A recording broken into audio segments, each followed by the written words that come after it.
আসসালামু আলাইকুম। Advanced learning একাডেমির পক্ষ থেকে সবাইকে জানাই আন্তরিক শুভেচ্ছা ও অভিনন্দন। সুপ্রিয় সপ্তম শ্রেণীর শিক্ষার্থীরা, আজ সমাধান করব তোমাদের গণিত বইয়ের অনুশীলনী ৩ অর্থাৎ পরিমাপ এই অধ্যায়ের সৃজনশীল প্রশ্ন ২২। এটা দেওয়া আছে তোমাদের ২০২৬ সালের গণিত বইয়ের পৃষ্ঠা ৪৮, সৃজনশীল প্রশ্ন ২২। দেখো এখানে একটি চিত্র দেওয়া আছে। চিত্রে এ বি সি ডি সামান্তরিকটির পরিসীমা ৩০ মিটার। এটা হলো একটি উদ্দীপক। এখানে এ বি সি ডি এটি হলো একটি সামান্তরিক। তো আমরা জানি সামান্তরিক একটু এভাবে হেলানো থাকে। তো সামান্তরিকটির পরিসীমা হলো ৩০ মিটার। এটি হলো আমাদের উদ্দীপক। এর আলোকে আমাদেরকে ক, খ এবং গ এই তিনটি প্রশ্ন সমাধান করতে হবে। ক নং প্রশ্ন, সামান্তরিকের ক্ষুদ্রতম বাহুর দৈর্ঘ্য বের করো। A B C D সামান্তরিকের A B বাহু এবং সিডি বাহু এই দুইটি বাহু সমান এবং এই দুইটি হলো বৃহত্তম বাহু। আর এডি বাহু আর বিসি বাহু এই দুইটি বাহু কিন্তু আবার সমান। আর এই দুইটি বাহু হলো ক্ষুদ্রতম বাহু। তো আমাদেরকে বলছে যে সামান্তরিকের ক্ষুদ্রতম বাহুর দৈর্ঘ্য বের করো, অর্থাৎ এডির মান বের করতে বলছে অথবা বিসির মান বের করতে বলছে। এখানে এডির মান যত হবে, কারণ এডির মানও এক্স, এখানে বিসির মানও এক্স দেওয়া আছে, অর্থাৎ আমাদেরকে এক্স এর মান বের করতে হবে। শুরুতে আমরা 22-এর ক নং সমাধান করব। 22-এর ক, তো আমরা সামান্তরিকের ক্ষুদ্রতম বাহুর দৈর্ঘ্য বের করব, অর্থাৎ আমরা এক্স এর মান বের করব। তো আমরা সামান্তরিকের পরিসীমা থেকে আমরা এক্স এর মান বের করব। তো আমরা সামান্তরিকের পরিসীমার সূত্র জানি। সামান্তরিকের পরিসীমা দুই ভাবে বের করা যায়। সামান্তরিকের পরিসীমার সূত্র হলো সামান্তরিকের পরিসীমা সমান 2 গুণন দৈর্ঘ্য যোগ প্রস্থ। এটাও সঠিক। আবার তুমি চাইলে এটাও লিখতে পারবে যে সামান্তরিকের পরিসীমা সমান 4 বাহুর মোট দৈর্ঘ্য। মনে করো এটি একটি সামান্তরিক। তো আমরা জানি সামান্তরিক এভাবে একটু হেলানো থাকে। তো সামান্তরিকের পরিসীমা হবে এই যে 4টি বাহু, 1 বাহু 2 3 4, এই 4টি বাহুর যে মান আছে আমরা এগুলো যোগ করে দিলে সামান্তরিকের পরিসীমা বের হয়ে আসবে। অর্থাৎ আমরা যদি এখান থেকে শুরু করি, তার মানে 3 যোগ এই 4 যোগ এই 3 যোগ আবার এই 4 যোগ করলে 4 আর 3 7, 7 3 10 আর 14, তার মানে হলো 14 সেন্টিমিটার হবে এই সামান্তরিকের পরিসীমা। এটাই হলো পরিসীমা। আবার এটাকে আমরা এভাবে বের করতে পারবো 2 গুণন দৈর্ঘ্য যোগ প্রস্থ। আমরা কিন্তু এভাবে 2 গুণন দৈর্ঘ্য যোগ প্রস্থ আমরা এভাবে বের করতে পারবো, অথবা আমরা এভাবে বের করতে পারবো। তাহলে আমরা লিখবো যে সামান্তরিকের পরিসীমা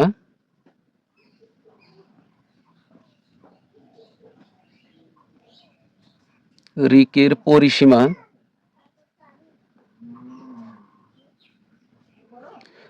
আমরা সরাসরি সবগুলো বাহু যোগ করে দিব। এখানে দেখো এই বাহু হলো এক্স, 2x এক্স 2x, আমরা সবগুলো যোগ করব। প্রথম হবে এক্স প্লাস 2x, এটা যেহেতু পাটিগণিতের অঙ্ক তাহলে 2x প্লাস, পরে দিব হলো এক্স প্লাস এক্স।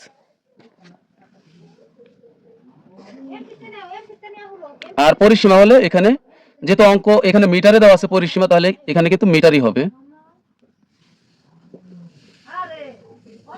তাহলে আমরা সবগুলো যোগ করি। একটা এক্স, দুইটা এক্স, তিনটা, তো এখানে হবে এখানে হবে 2x। তাহলে 1 2 3 4 আর 2 6x, এটাই হলো আমাদের পরিসীমা। তো এখন পরিসীমা থেকে আমরা x এর মান বের করব। x এর মান বের করার অর্থই হলো এই যে এই ক্ষুদ্রতম বাহু পাওয়া, কারণ ক্ষুদ্রতম বাহু হলো কি এডি, এডি মানে হলো x। x এর মান বের করলে আমরা ক্ষুদ্রতম বাহুর দৈর্ঘ্য পাবো। তাহলে এখানে দেখো এটা হলো একটি পরিসীমা 6x মিটার। আবার এখানে দেখো চিত্রে এ বি সি ডি সামান্তরিকটির পরিসীমা আছে 30 মিটার। তার মানে হলো এই 6x এর মান হলো 30 মিটার, কারণ এটা একটি পরিসীমা আবার এটাও একটি পরিসীমা। তাহলে আমরা এক পরিসীমা সমান আরেক পরিসীমা লিখবো। তাহলে লিখবো প্রশ্ন মতে, প্রশ্ন মতে 6x সমান হলো 30, তো বা আমরা x এখানে রেখে দিলাম, আর 6 পাশে গেলে নিচে চলে যাবে 30-এর, তাহলে 30 ভাগ হবে 6। তো সুতরাং x সমান 6 দ্বারা 30-কে ভাগ করলে হবে 5 6 30, তার মান হবে x এর মান হবে 5। তার মানে হলো সামান্তরিকের ক্ষুদ্রতম বাহুর দৈর্ঘ্য হলো 5 মিটার। সুতরাং সামান্তরিকের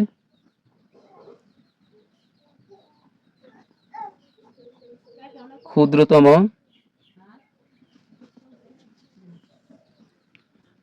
বাহুর দৈর্ঘ্য 5 মিটার। তো এটা হলো আমাদের ক নং প্রশ্নের উত্তর।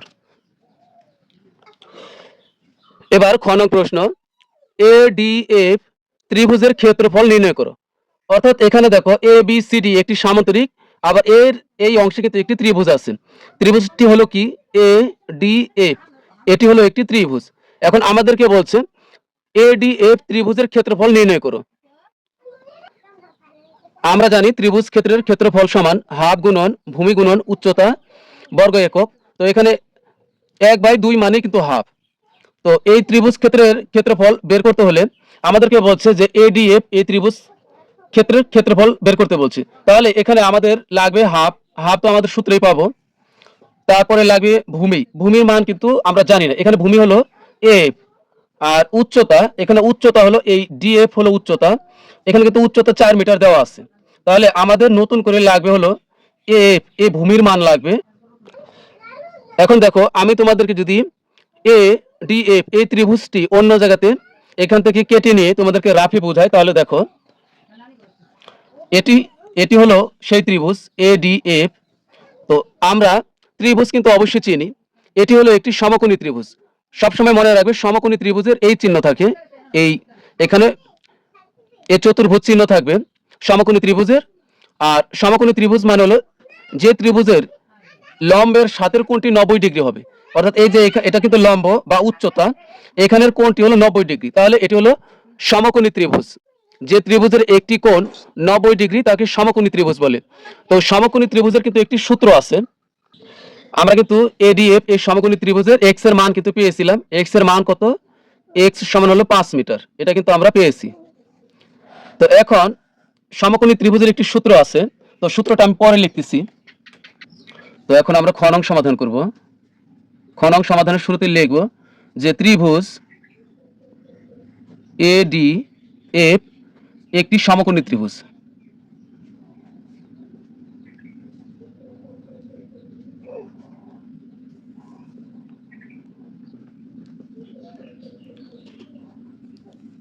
একটি সমকোণী ত্রিভুজ। তো এখানে আমরা কি কি মান পাইছি, যে এখানে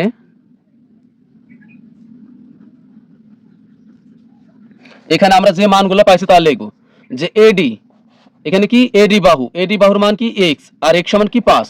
তো এখানে এডি সমান এক্স সমান আমরা কত পাইলাম, এই যে এক্স সমান আমরা 5 পেয়েছিলাম, এটা হলো 5 মিটার। এখানে ডিএফ, ডিএফ সমান হলো 4 মিটার।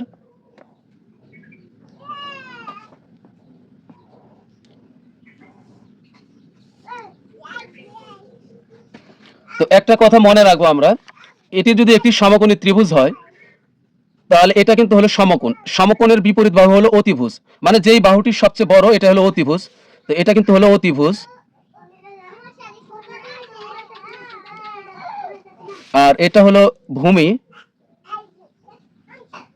অর্থাৎ এটা হলো কি এফ ভূমি।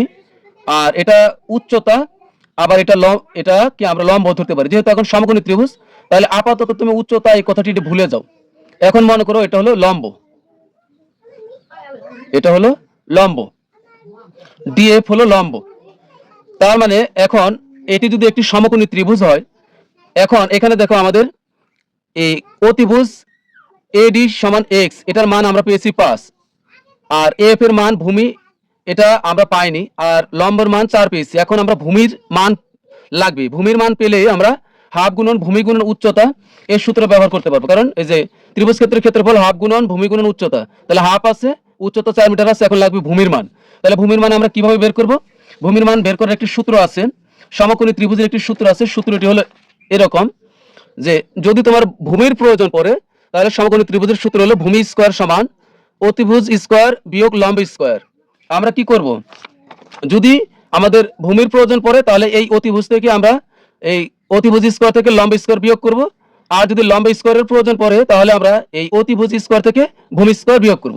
তাহলে এখন আমরা লিখব যে ত্রিভুজ ADF সমকোণী ত্রিভুজ হতে পায়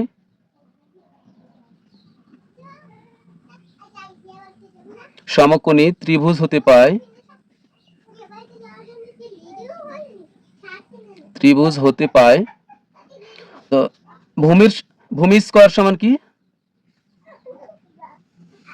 ভূমি স্কোয়ার সমান হলো অতিভুজ স্কোয়ার বিয়োগ হলো লম্ব স্কোয়ার। আর যদি তোমার লম্ব স্কোয়ারের প্রয়োজন পড়তো তাহলে এখানে হয়তো লম্ব স্কোয়ার বিয়োগ না লম্ব স্কোয়ার সমান অতিভুজ স্কোয়ার বিয়োগ ভূমি স্কোয়ার। তাহলে আমরা বা দিয়ে লিখি, মানগুলো বসাই। ভূমি আমরা এখানে কি ধরেছিলাম? এখানে আমরা ভূমি ধরেছিলাম হলো AF, তার মানে ভূমি স্কোয়ার মানে হলো AF লিখে তার উপর আমরা স্কোয়ার করব, এই সমানের সমান। আর অতিভুজ মানে হলো AD, তাহলে এই অতিভুজ মানে হলো AD, তাহলে আমরা AD লিখে তার উপর স্কোয়ার করব মাইনাস। আর লম্ব মানে হলো DF, তার মানে এখানে হচ্ছে আমরা DF লিখে তার উপর আমরা স্কোয়ার করব। তো এখন আমরা AF স্কোয়ার যা আছে তাই থাকলো সমান এডির মান আমরা কত পাইছি? এডির মান কিন্তু আমরা 5 পেয়েছিলাম। এই যে এডির মান কিন্তু আমরা 5 পাইছি, তাহলে এই যে এটা 5, আমরা এখন এই 5 বসাবো এখানে। এডির সমান হলো 5, কিন্তু 5 এর এডি যেহেতু স্কোয়ার আছে তাহলে আমরা 5 এর উপরে স্কোয়ার দিব বিয়োগ। আর ডিএফ এর মান কত? ডিএফ এর মান কিন্তু 4, এটা প্রশ্নে দেওয়াই আছে, চিত্রে দেওয়াই আছে, তাহলে ডিএফ এর মান হবে 4। তো আমি ব্র্যাকেট দিয়ে স্কোয়ার দিয়েছি, তুমি চাইলে এখানে ব্র্যাকেট না দিলে হবে, সমস্যা নাই। তো বা AF স্কোয়ার সমান 5 এর উপর স্কোয়ার মানে এখানে দুইটা 5 এর উপর স্কোয়ার মানে কি? এখানে দুইটা 5 এর উপর স্কোয়ার মানে এখানে দুইটা 5, আমরা অনেক সময় 5 গুণ 10 লিখি, এটা কিন্তু ভুল।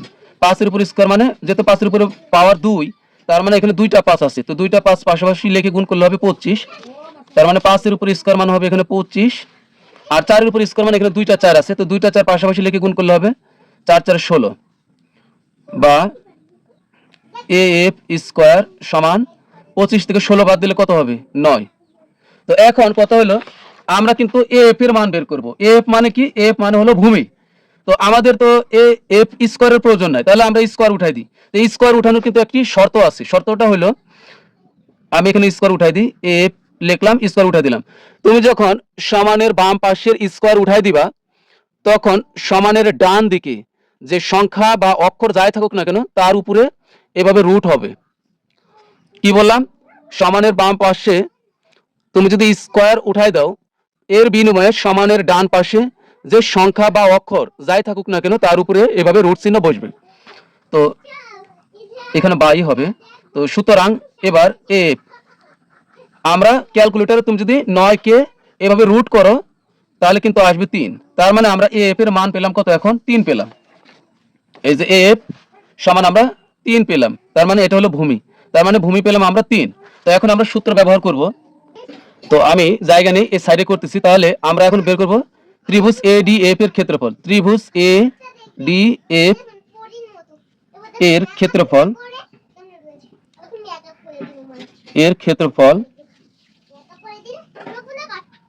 ক্ষেত্রফল সমান কি হবে? এই হাফ গুণন ভূমি গুণন উচ্চতা।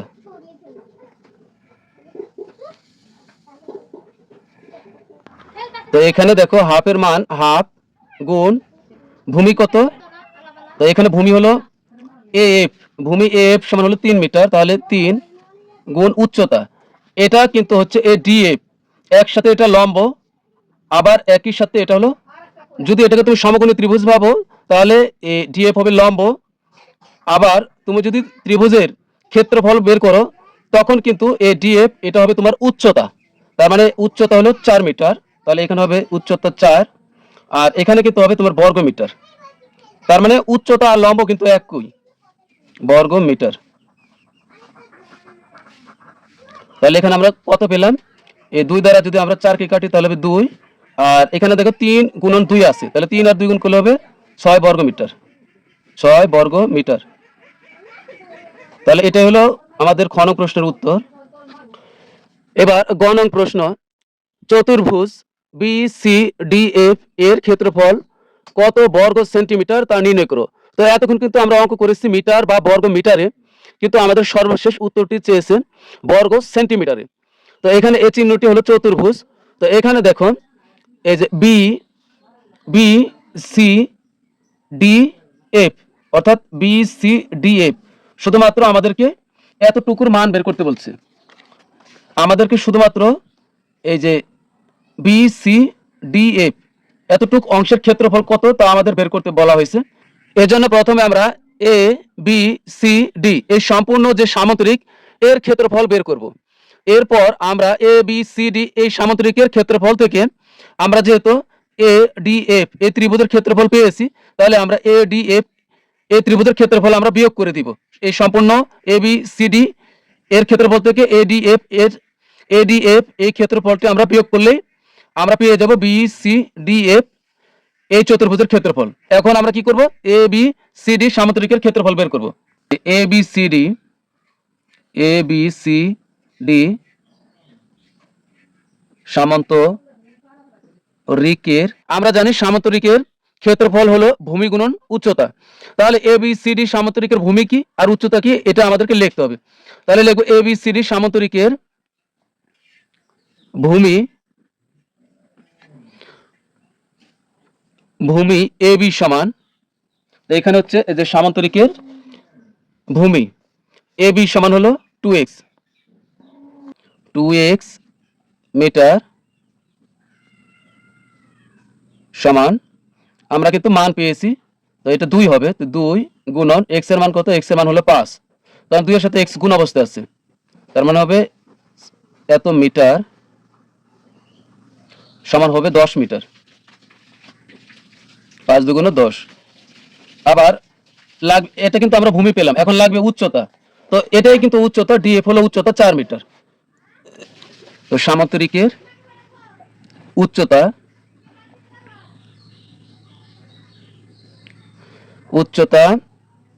ডিএফ সমান হলো 4 মিটার। তো আমরা জানি সামান্তরিকের ক্ষেত্রফল ভূমি গুণন উচ্চতা। তাহলে সুতরাং এ বি সি ডি সামান্তরিকের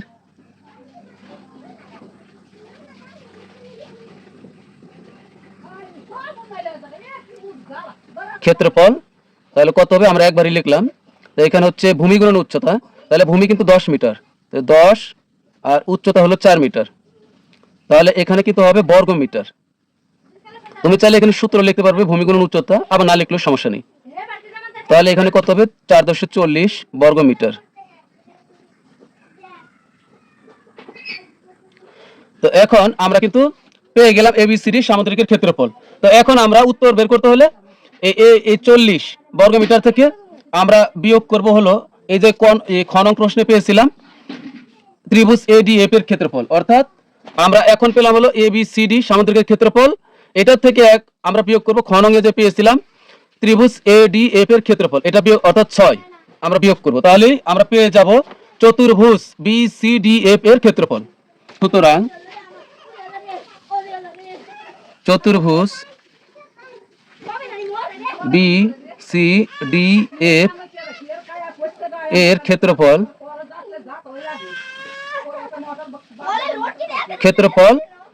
হবে, আমরা এখানে 40 থেকে বিয়োগ করব, এই যে আমরা তাহলে এখানে একটু কাজ করতে হবে যে খ হতে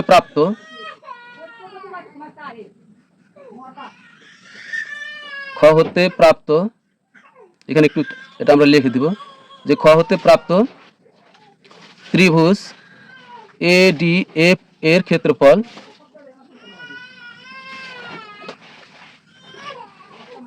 সমান হলো 6 বর্গ সেন্টিমিটার, না 6 বর্গ মিটার, এখানে বর্গ মিটার হবে।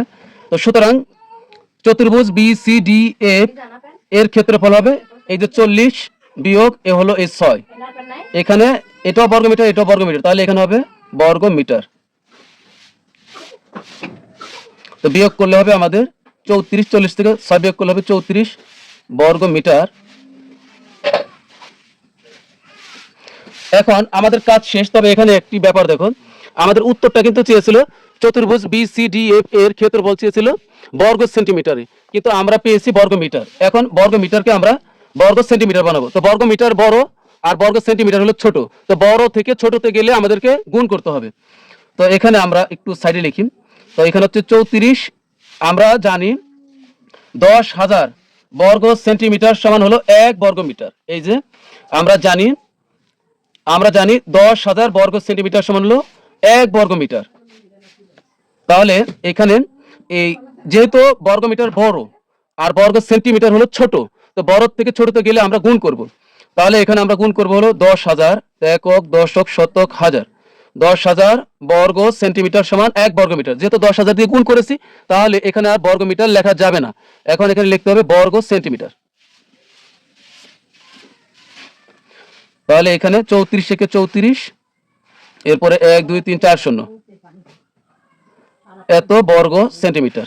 তো এটাই হলো আমাদের চতুর্ভুজ বি সি ডি এফ এর ক্ষেত্রফল। তো এটাই হলো আমাদের গ নং প্রশ্নের উত্তর। তো প্রিয় শিক্ষার্থীরা, আজকের মতো আমাদের ক্লাস এখানে শেষ। সবাই ভালো থাকবে, সুস্থ থাকবে, আল্লাহ হাফিজ।